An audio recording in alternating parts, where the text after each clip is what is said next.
Hello, welcome to Clarion India.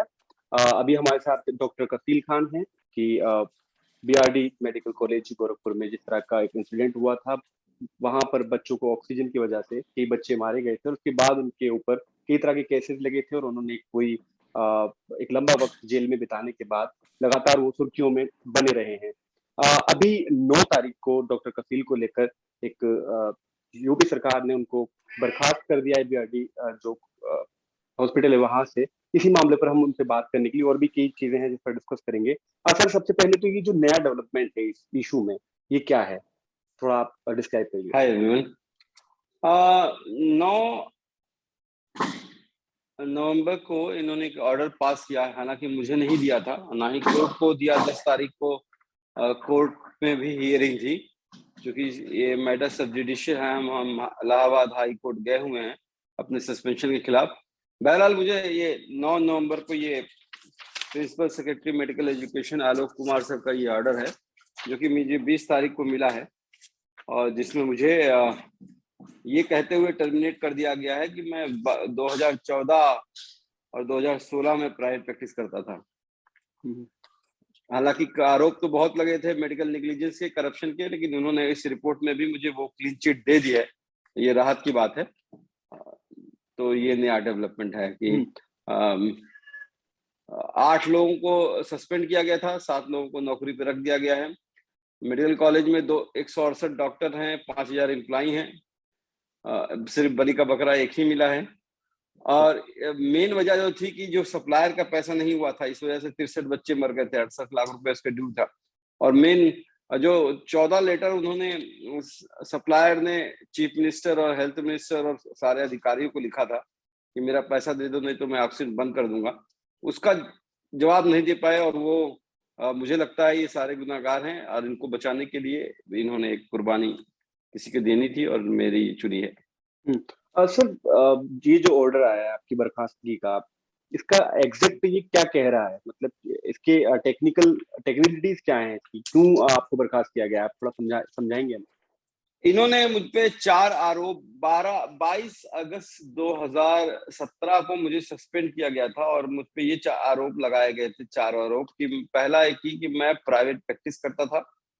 दूसरा आरोप ये लगाया गया कि मैं यूपी मेडिकल काउंसिल में मेरा रजिस्ट्रेशन नहीं था, इसके बावजूद मैंने जो है प्राइवेट प्रैक्टिस की।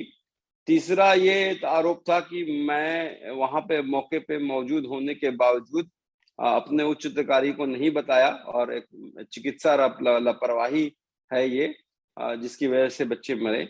और मेरा और प्रिंसिपल के साथ जो है एक पार्टनरशिप थी, करप्शन का जो है लेन देन होता था। और जो चौथा आरोप ये लगाया था कि मैं 100 वार्ड का, जहाँ पे ज्यादा मौतें हुई थी, उसका मैं प्रभारी था। कितनी सच्चाई है जो पहले जी।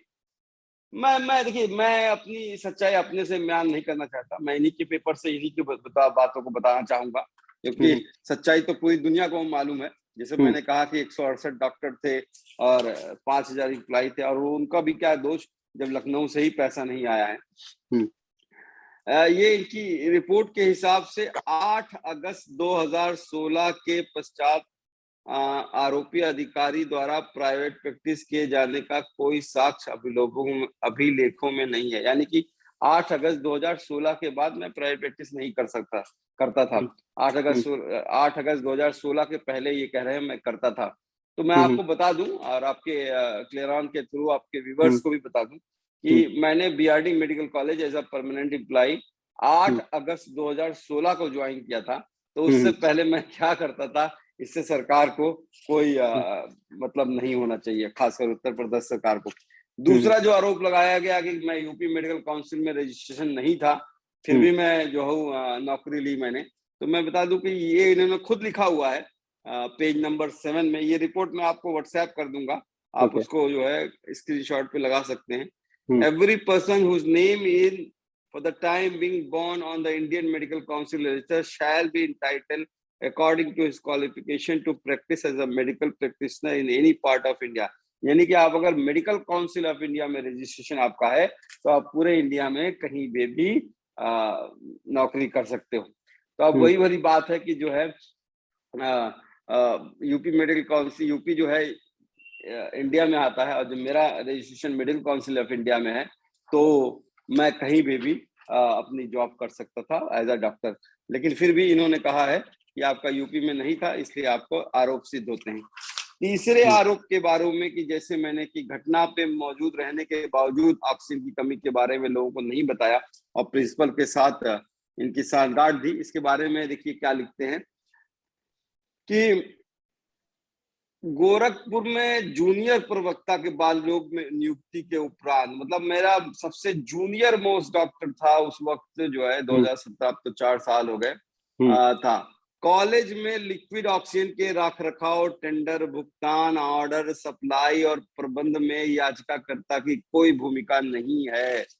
याचिकाकर्ता ने स्थिति को सुधारने के लिए परिश्रमी प्रयास करते हुए अपनी क्षमता के सवशेष प्रदर्शन में किसी भी प्रकार की कोई कसर नहीं छोड़ी थी। याचिकाकर्ता की ईमानदार कोशिश के करने के कारण 11 और 12 को 2 दिनों के भीतर अलग अलग कंपनियों से 500 जंबो सिलेंडर प्राप्त किए गए। इसके अलावा ये लिखते हैं कि ऐसा कोई सबूत नहीं पाया गया है जो याचिकाकर्ता के खिलाफ चिकित्सा लापरवाही को दर्शाता हो। आवेदक के खिलाफ भ्रष्टाचार निवारण अधिनियम 1988 की धारा 7(3) के तहत आरोप पुलिस जांच के द्वारा हटा दिए गए, यानी करप्शन का भी कोई सबूत नहीं मिलता है। कहते हैं कि डॉक्टर कफील अहमद खान ने बच्चों को जान बचाने के लिए वास्तव में जंबो सिलेंडर की व्यवस्था की थी। इसके अलावा आगे ये कहते हैं, 34 पेज का है, आप पूरा पढ़िएगा। मैं लिखते हैं कि अपचारी यानी कि मेरे द्वारा इस संबंध में उपस्थित पंजीकरण की छाया प्रति उपलब्ध कराई गई, यानी जो मैं 10 तारीख को लीव पे था, उस दिन छुट्टी पे था, उसकी मैंने अटेंडेंस रजिस्टर दिया है, जिससे यह पता चलता है कि यह उस दिन आकस्मिक अवकाश पे था, यानी कि मैं छुट्टी पे था, कैजुअल लीव पे था। और अब अगर मैं छुट्टी पे था तो मुझे कैसे पता चलता कि ऑक्सीजन खत्म हो गई है? भाई मैं भी आदमी ही हूँ। 1 मिनट में आपको वो छुट्टी का जो रजिस्टर है वो दिखाना चाहूंगा। ये है, देखिएगा आप, ये कैजुअल लीव लिखा हुआ है और ये 10 तारीख की तारीख है। ये मेरा लीव लेटर 9 तारीख का लिखा हुआ है और अब मैं 10 तारीख की लीव मांग रहा हूँ। आगे ये लिखते हैं कि अपचारी द्वारा उच्च अधिकारियों को सूचित किए जाने के संबंध में वोडाफोन इतना नंबर से इतने लोगों को फोन किया गया रात के 1 बजे से ही, यानी मानते हैं कि मैं उस रात को 1 बजे से सारे अधिकारियों को फोन किया है। लास्ट में ये निर्णय ये निकालते हैं कि अतः वर्णित स्थिति में आरोप संख्या 3 के संबंध में अपचारी द्वारा उपलब्ध कराए गए साक्ष्य में बल है, यानी मैंने जो भी एविडेंस दिए हैं उसको वो मानते हैं। अतः अनुशासनिक पदाधिकारी द्वारा जांच अधिकारी से स्थापित भिन्न मत अपचारी द्वारा प्रमाणित नहीं हो रहा है, यानी कि जो है आरोप नंबर 3 जो है वो सिद्ध नहीं हो रहा है। अब आते हैं आरोप नंबर 4 के। कहते हैं कि ये मैं 100 वार्ड का प्रभारी था, लेकिन आज तक कोई ये पेपर नहीं दिखा पाए हैं जिससे ये प्रूव कर सके कि मैं 100 वार्ड का प्रभारी था। हमने जो आरटीआई फाइल की थी, ये आरटीआई जो का जवाब 2018 में मिला था, गणेश कुमार जो प्रधानाचार्य हैं उन्होंने दिया था, जिसके हिसाब से डॉक्टर भूपेंद्र शर्मा जो है वो 100 वार्ड के प्रभारी नियुक्त किए जाते हैं। जन सूचना अधिकारी मेडिकल कॉलेज गोरखपुर के दिनांक 11 द्वारा डॉक्टर भूपेंद्र शर्मा सहचार बाल विभाग को एईएस का एवं 100 मेंबर वार्ड का प्रभारी अधिकारी बनाया जाता है। इसके अलावा ये इन्वेस्टिगेशन ऑफिसर ने ये जो प्रिंसिपल का अपॉइंटमेंट लेटर था भूपेंद्र शर्मा का, उसको भी दिखाया है, जिसमें आप पढ़ोगे कि डॉक्टर भूपेंद्र शर्मा को 100 वार्ड का प्रभारी बनाया जाता है। फिर भी ये कहते हैं कि मैं 100 वार्ड का प्रभारी, कहते हैं आरटीआई गलत है। मैं कहता हूं अगर आरटीआई गलत है तो कमिश्नर जो सूचना आयोग के कमिश्नर है उनके पर भी मुकदमा होना चाहिए, उन्होंने ओके, गलत जानकारी दी। मैं ये जानना चाह रहा हूँ कि ये जो विरोधाभास है, आप बता रहे हैं कि रिपोर्ट में ये लिखा है और बर्खास्तगी के जो रीजंस हैं उसमें ये लिखा है कि लापरवाही हुई है, तो ये विरोधाभास समझ में नहीं आ रहा है, इसको थोड़ा सा समझाइए कि ऐसा ये कैसे मतलब। नहीं नहीं, कोई विरोधाभास नहीं है, इन्होंने क्लियरली कह लिया है, कोई करप्शन का चार्ज नहीं है, कोई कोई मेडिकल निग्लिजेंस नहीं है, कोई तो विरोधाभास नहीं है। बर्खास्तगी बर्खास्तगी क्यों फिर? वो कहते हैं प्राइवेट प्रैक्टिस करता था 2016 2014 में। ये रीजन एक दिया है।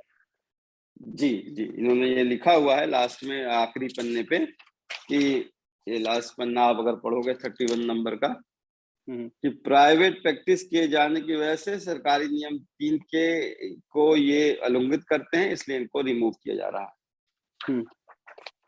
अब आप ये देखिए, स्ट्रेंज ये है कि मैं 2014-2016 में प्राइवेट प्रैक्टिस करता था और जो है उस बात को लेके बीआरडी मेडिकल कॉलेज ट्रेजेडी जो हुई थी 10 अगस्त 2017 को हुई थी, उसको लेके मुझे नौकरी से निकाल देना, तो मुझे तो लगता है, और वो भी जब 6 अगस्त 2021 को इलाहाबाद हाई कोर्ट में उत्तर प्रदेश सरकार ने एफिडेविट दिया है कि वो सेकेंड इंक्वायरी जो पहली इंक्वायरी के क्लीन चिट मिलने के बाद हुई थी उसको वो वापस ले रहे हैं, फिर भी जो है निकाल दिया है अचानक ही, वो भी जब चुनाव 2 महीने पहले है यूपी में।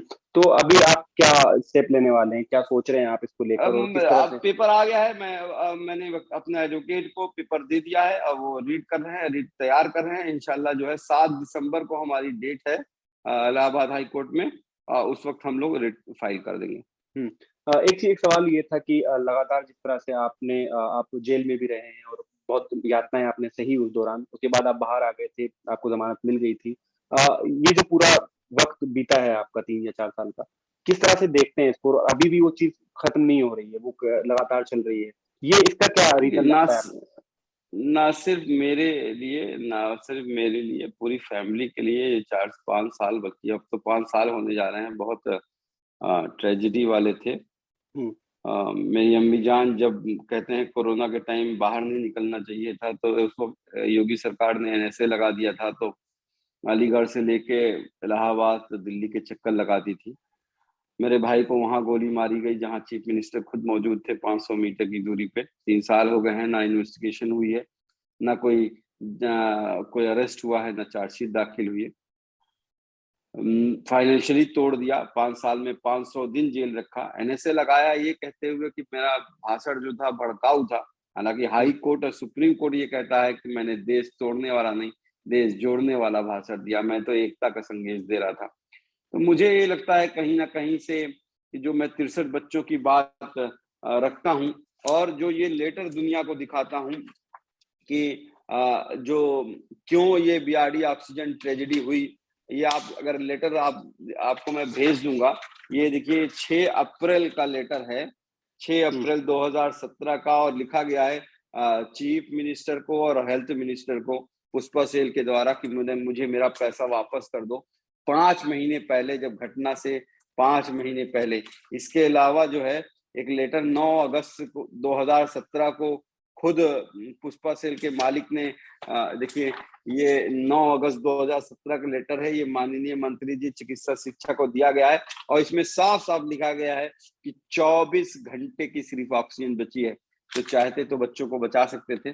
पुष्पा सेल का कहना है कि 10% कमीशन की मांग हो रही थी उसका 68 लाख रुपया क्लियर करने के लिए, उसने 10% कमीशन नहीं दिया और इस वजह से ऑक्सीजन उसको बंद करनी पड़ी।